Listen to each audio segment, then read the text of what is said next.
Kraft presents The Great Gildersleeve. You bet. The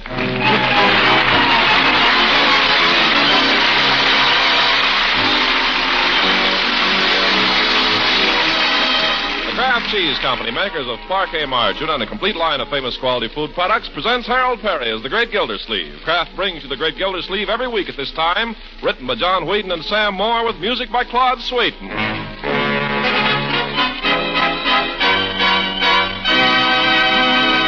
We'll hear from the Great Gildersleeve in just a moment. One of those Lenten-time foods we like to welcome back are hot cross buns. In our house, we take them hot out of the oven, and so as that white crisscross icing trickles over the golden brown crust, we like to break the buns open and spread on plenty of delicious Parquet margarine. Oh, man, do they ever taste good spread with Parquet. Yes, buns, biscuits, bread, and rolls all taste extra good when you spread on Parquet margarine. The flavor's so fresh, so delicate, so satisfying. And remember, Parquet adds extra nourishment to your Lenten meals. Parquet is one of the finest of energy foods. And it's fortified by Kraft, you know, so that every pound contains 9,000 units of vitamin A. So buy Parquet, the nourishing spread that tastes so good. P-A-R-K-A-Y, Parquet margarine, made by Kraft. Yes, Kraft makes Parquet.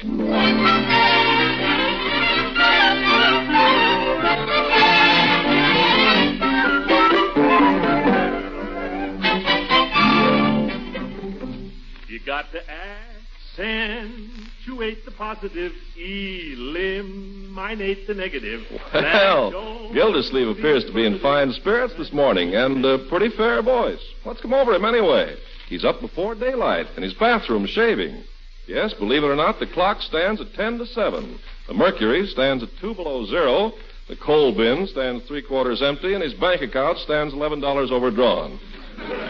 What does he care? You got to accentuate the positive, eliminate the negative. Uncle Mort. Come in, my dear. What's going on? Well, a delegation. Good morning, Marjorie. Good morning, Leroy. Good morning, one and all. Shh, you'll wake Aunt Hattie. Oop. What's got into you, Unc? You're not as gruesome as usual. Yes, what is it? Step inside and close the door. Children, Yes? you got to accentuate. Oh, come on, Unc. What is this? Children, your uncle is the bearer of glad tidings. What do you mean? Your Aunt Hattie, may her tribe increase, has decided that her mission here is accomplished. She's not going home. She's going home. Quiet, quiet. Let sleeping dogs lie. Oh, I shouldn't have said that. That's no way to talk about Aunt Hattie. Don't ever let me hear you talk that way about Aunt Hattie, Leroy. No, sir. Very kind of your aunt to come here and look after you like this. That's no way to talk about her. You understand? What a character. You took the words right out of my mouth. When's she going, Uncle Mort? I don't know, in a few days. As soon as she can get a ticket. But we mustn't rush her, you understand? I don't want you to say anything about this. Not a word. Okay. Now, hand me that mug, will you, my dear? Where's my... Leroy, give me that brush. Can I mix up the lather, Unc? No, you may not. Why? Because I prefer to do it myself. You may go now, children. Oh, can't we stay and watch? Yeah, let us watch, Unc. What is there to watch? You look so funny when you shave. You make such funny faces. Well, I have to make faces. Now, go on out. I can't shave with people watching me. Oh, please. Please, Unc. Well, if you keep out of the way. Don't forget under your chin, Uncle Mort. Which chin? Yep. Listen, you, I've been shaving myself for 30 years now, and I don't need any advice. Yeah? Who's there? It's me, Mr. Gildersleeve, Bertie. Open the door, Leroy. I didn't want to disturb you. I just... What's the matter? Never seen a man shave before, Bertie? Excuse me, Mr. Gildersleeve. I heard you stirring around up here, and I wondered how soon you wanted breakfast. I'll be ready in 7.5 minutes, Bertie. Yes, sir. How about her? Is she up yet? Miss Forrester. Bertie, she's leaving. Shh. Leaving? Not so loud, Bertie. But it's true. Miss Forrester is leaving. Hallelujah. Maybe this is the turning point. Yeah. That just goes to show, Mr. Gildersleeve, that shows the power of prayer. Well, you keep right on praying, Bertie. But in the meantime, how about a little breakfast? Mr. Gildersleeve, it strikes me that this is the time for buckwheat cakes and sausages. Oh, man. Come on out of here, you children. Let your uncle shave, and you get dressed. Breakfast in 10 minutes, you hear? Okay, Bertie. You got to accentuate the positive. That, Mr. Gildersleeve. Eliminate the negative. Latch on to the affirmative. Don't mess with Mr. In-Between.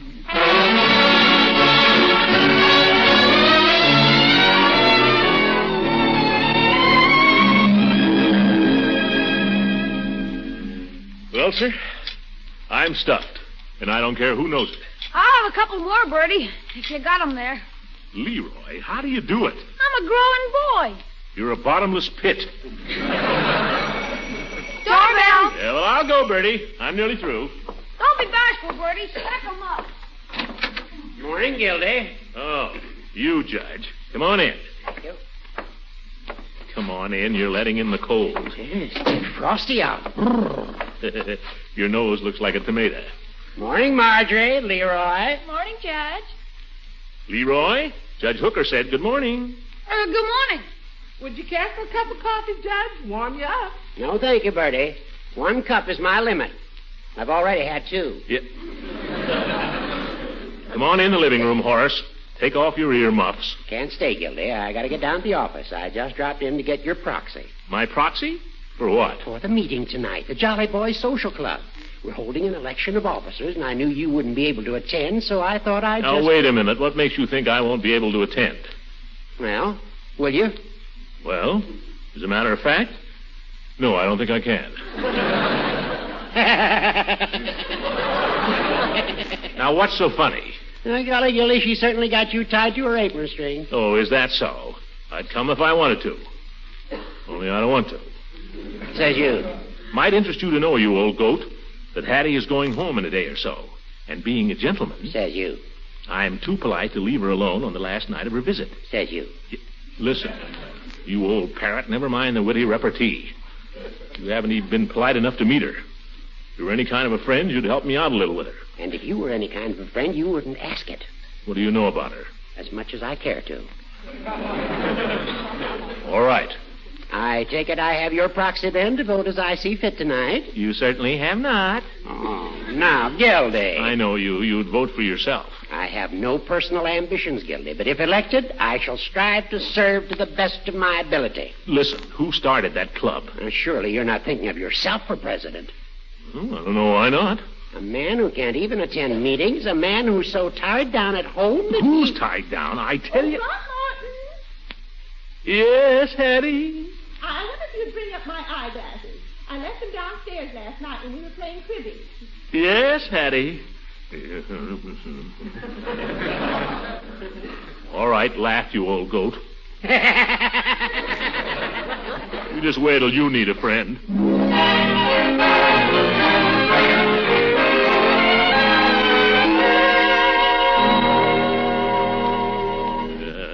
Scheming old goat.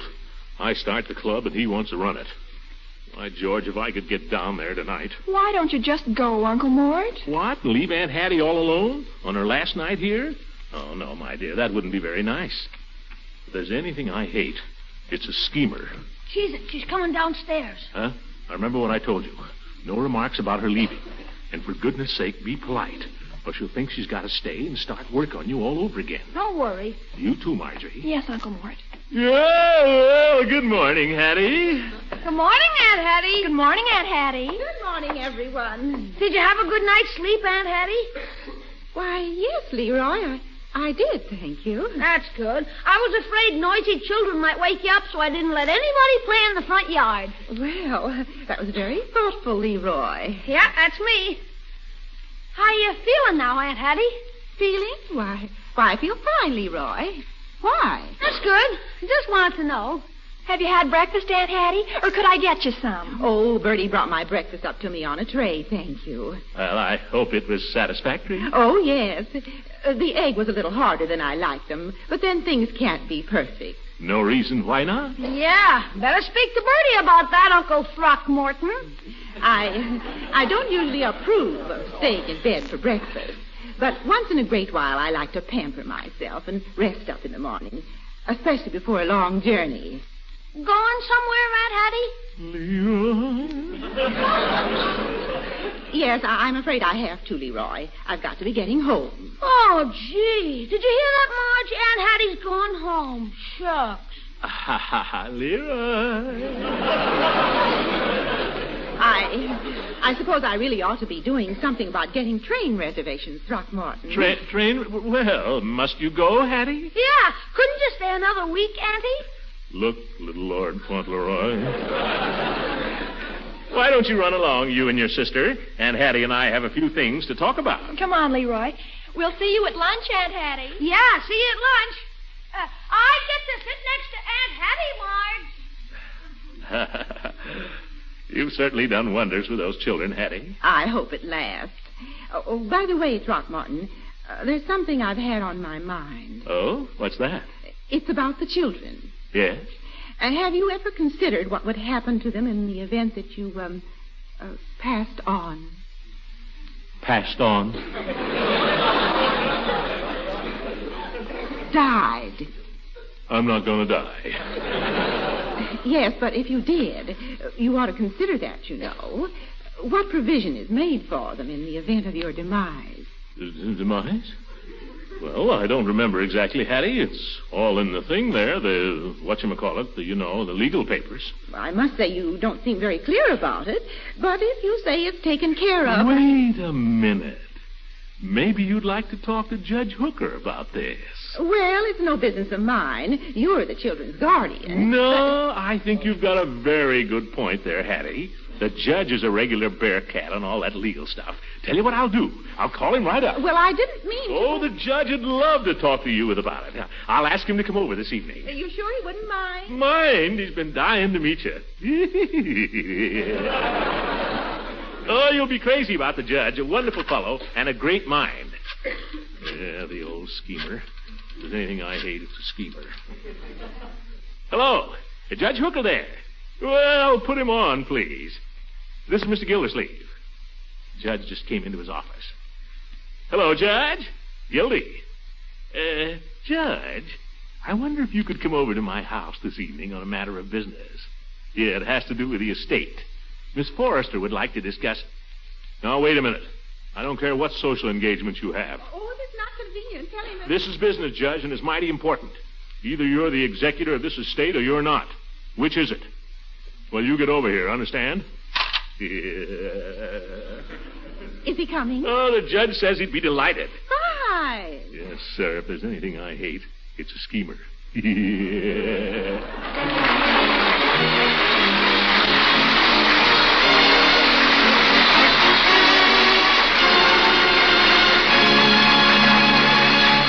Greg Gildersleeve will be with us again in just a few seconds. You know, those active youngsters of yours and the hard-working grown-ups, too, need plenty of good, nourishing foods these strenuous days. So to help provide some of that vital energy your family needs, serve delicious, nourishing Parquet margarine at every meal. Include Parquet margarine in lunchbox sandwiches, too, because this spread that tastes so good is also one of America's best energy foods. What's more, Parquet provides your family with some of that important vitamin A they need every day for good nutrition. Kraft, you see, fortifies every single pound of Parquet with a guaranteed 9,000 units of vitamin A. So serve Parquet often for its grand flavor goodness and also for the splendid nourishment it provides. When you buy margarine, insist on Parquet. P-A-R-K-A-Y. Parquet margarine, the Kraft quality spread for bread. Yes, Kraft makes Parquet.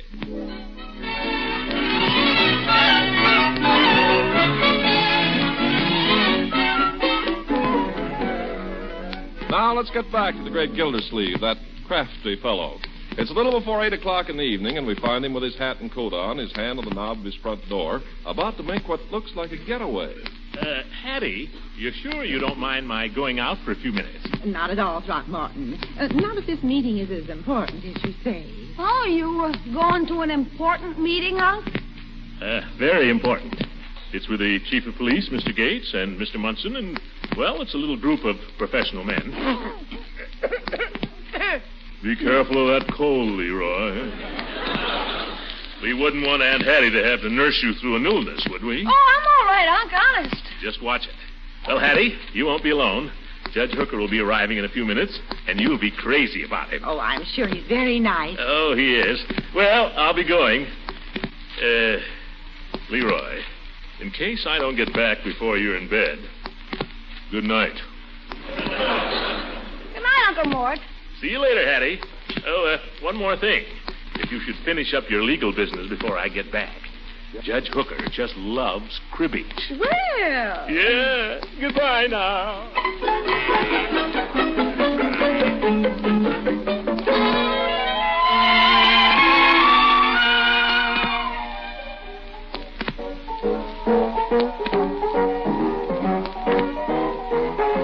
Well, that's a catchy name of that. You know, Chief, it's the song the burglar sang to the policeman. Don't fence me in. Oh, yeah. That opera singer sings it every week on the radio. Yeah, real pretty tune. You know the prisoner's song? Oh, if I had the wings of an angel. Oh, get your mind off of business, Chief. Oh. We're here to relax tonight. I'm relaxed. Oh, I understand we're going to have an election of officers. Oh, Hooker speak to you, too? Oh, he said something about it. I think the old windbag wants to be the president. Well, why not? I think he'd make a pretty good president. Give the club a little dignity. Are you kidding? This club wouldn't have no dignity if Patrick Henry was the president. Hello! Gildersleeve. Speaking of windbags. Are there any jolly boys up there? There are two here now, Commissioner. And with him, that's 3.5. Well, good evening, jolly boys. Remember me? Gildersleeve's the name. Glad to see you, Commissioner. Have a chair, Commissioner. I thought your sister-in-law had you locked up for the night. What'd you do, shinny down the rain pipe? I simply announced I was going to a meeting, Floyd. I announced it in loud, clear tones. Yeah, I know them tones. Do you mind if I go to a meeting tonight, lovey-dovey? Well, I'm here anyway, fellas. And the judge is trapped for the evening. Oh, now, Gildersleeve, I don't know whether you should have done that or not. The judge has his heart set on this election. What do we want with a president anyway? Oh, we should have a secretary, too. Get a secretary, he's got to write letters. All we want to do is play a little poker. Just the same, I say Hooker'd be a good president. Tell me, Chief, what office did he promise you? The reason I mention it, he promised... We said he'd make me secretary. That old double-crosser. The thing makes a man lose his faith in human nature. After all, are we sure Hooker is human? Right. Now... Second the nomination. I third it. Too bad, Peavy. You just missed the election. I did? Yeah, but you're just in time for a toast to the victorious candidate. Yes, that's right. Everybody have a quick one, then we'll play some poker. Open them up, Floyd. Coming up. Hey, out, Commissioner. Oop, this one's got a top on it. Chief? Thanks. And one for the peeve and one for me. Hey, they're nice and cold. Yes, I had them sitting out on the windowsill all afternoon. Gentlemen, a toast. Judge Hooker, the finest dog catcher this club ever had.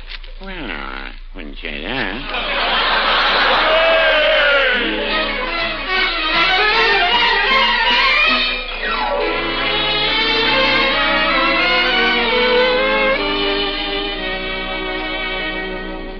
Well, what did I tell you, gents? Here it is, almost 10 o'clock, and no Hooker. Sitting there with that old battle axe. I bet he's fit to be tied. Yeah. If you don't mind, Floyd, my sister-in-law is not a battle axe. No offense, Commissioner. She's a woman of character. That's what I said. And every inch a lady.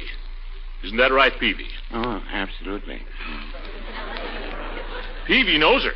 She's one of his best customers. Isn't she, Peavy? She's been a very good customer on your charge account. Yeah, well, that'll stop soon. She's leaving. Say, fellas, is this a ladies' coffee clutch or the Jolly Boys? How about some poker? Yeah. What about little cards? Whenever you're ready, gents. Last round starts at 12 sharp. Gentlemen, if I may, I'd like to propose another form of entertainment. Not poker? What's the matter with you, Peavy? I'm a little tired of poker. He's off his stick. Don't pay any attention to him. Peavy's all right. What's your proposal, Peavy? Well, how about some nice brain ticklers? They're a lot of fun, and nobody gets hurt. Brain ticklers? What do you mean, brain ticklers? Well, I'll give you an example. That's a good one. A fellow comes home every day on the train. The train gets in at 5 o'clock. And every day his chauffeur meets the train to drive the fellow home. He must have money. He reaches home at, Wish we could get him in our poker game.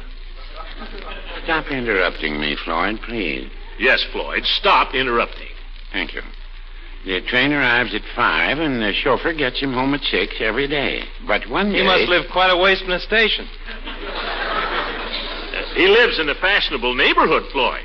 Stop interrupting. Yeah, stop interrupting. Now, go ahead, Peavy. Thank you. Now, one day the fellow takes an early train. He gets in at 4 o'clock instead of 5. So he decides to start walking home. Do you think this will ever replace poker, Commissioner? Now, fellas, let's give him a chance. Is there much more of this, Peavy? Just a little. The fellow starts walking, and after a while, along comes his chauffeur on his way to meet the 5 o'clock train. So he picks him up and drives him home, and he gets home just at his regular time. Now, the question is, how long did the fellow walk? Isn't that a dinger?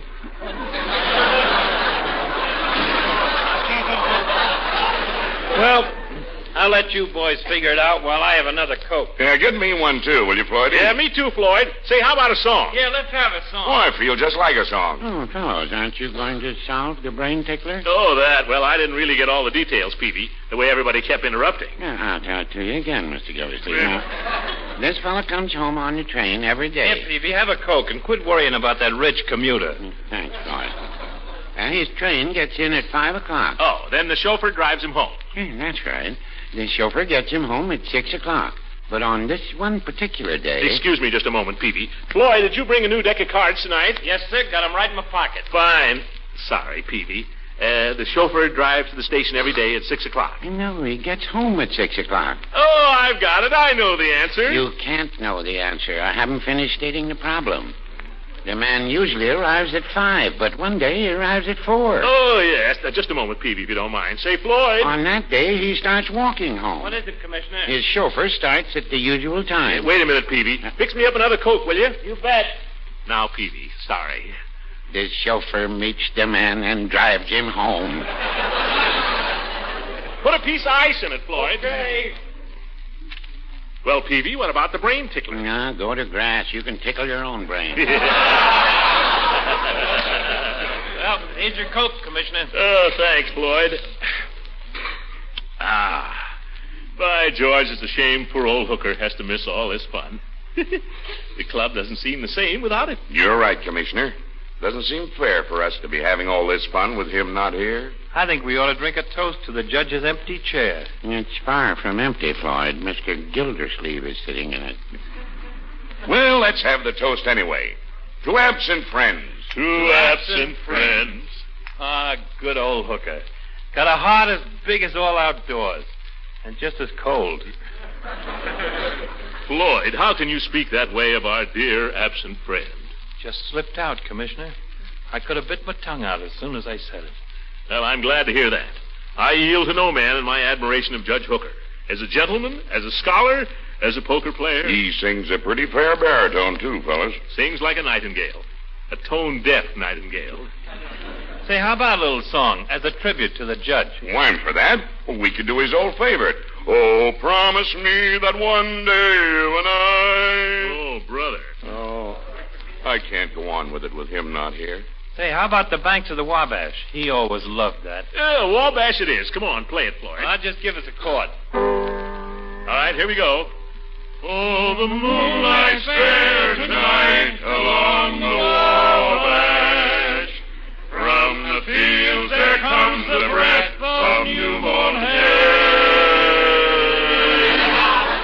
Through the sycamores the candlelights are gleaming on the banks of the Wabash. Far away,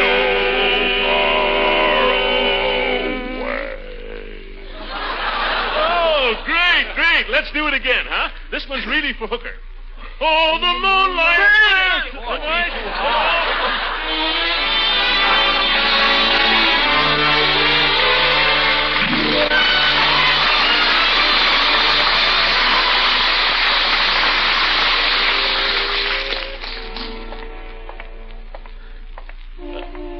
Oh, by George, it does a man good to get away from home once in a while.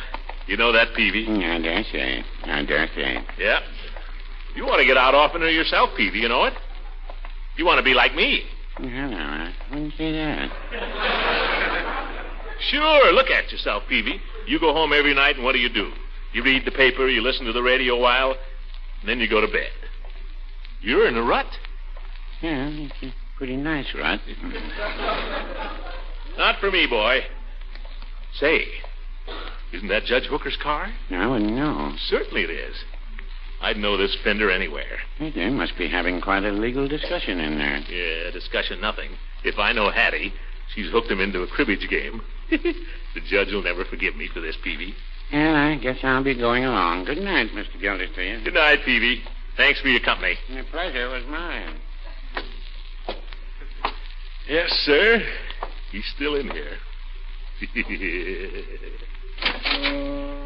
Oh, promise me that one day you and I... Hooker!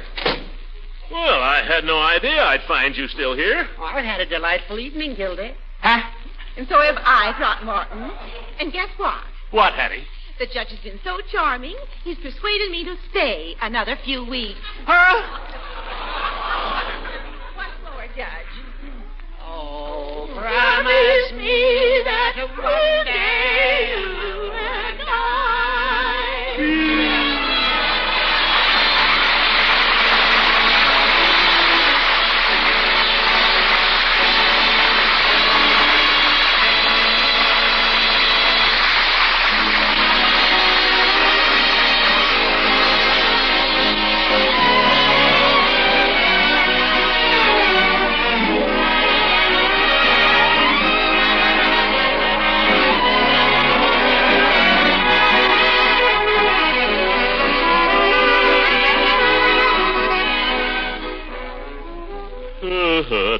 Trouble. How do I do it?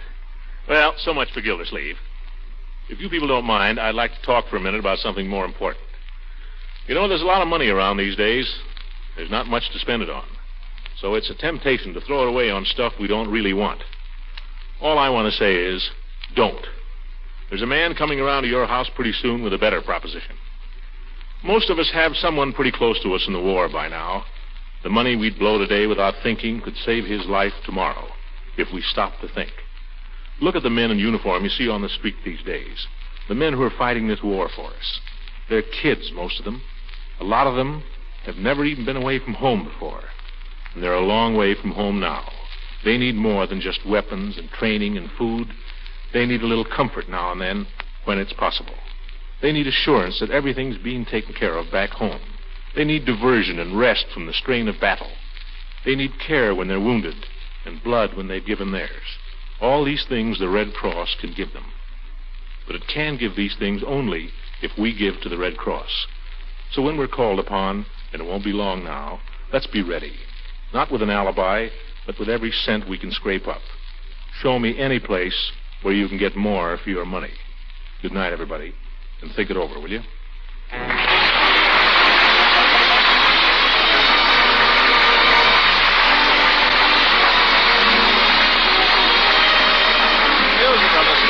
Directed by Claude Sweet. This is Ken Carpenter speaking for the Kraft Cheese Company, makers of Parquet Margarine and a complete line of famous quality food products.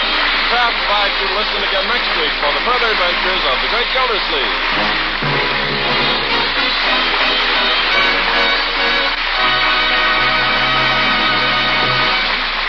This is the National Broadcasting Company.